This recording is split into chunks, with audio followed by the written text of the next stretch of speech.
इसका मतलब राहुल गांधी जी को पहले पता है कि बिहार में भी कांग्रेस की हार सुनिश्चित है और जिन्होंने चुनाव लड़ने से पहले घुटने टेक दिए, हार मान ली। तो राहुल जी से इतना ही कहूँगा कि कम से कम 60 साल सत्ता में रहने के बाद लोकतांत्रिक व्यवस्थाओं पे और भारत के लोकतंत्र पर प्रश्न चिन्ह उठाना बंद करो।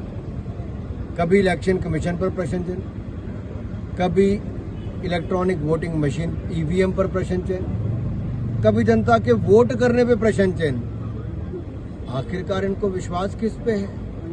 इनके सांसद भी बाहर अगर भारत का प्रतिनिधित्व करने जाते हैं तो इनके नेता वहां पर भी कहते हैं कि आतंकवादी भी घूम रहे हैं और सांसद भी घूम रहे हैं। और ऐसे लोग अगर कांग्रेस पार्टी में हैं जो आतंकवादियों को और सांसदों को एक दृष्टि से देखते हैं तो आप सोच सकते हैं इस पार्टी का क्या होगा।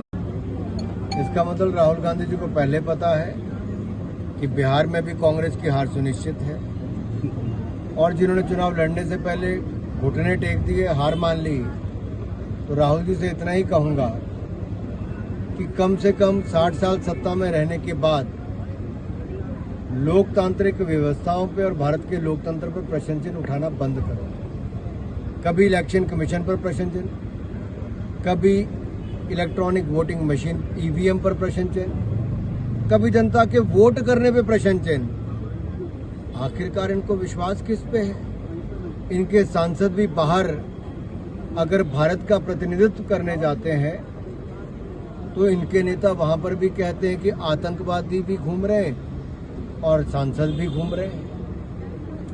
और ऐसे लोग अगर कांग्रेस पार्टी में हैं जो आतंकवादियों को और सांसदों को एक दृष्टि से देखते हैं तो आप सोच सकते हैं इस पार्टी का क्या होगा।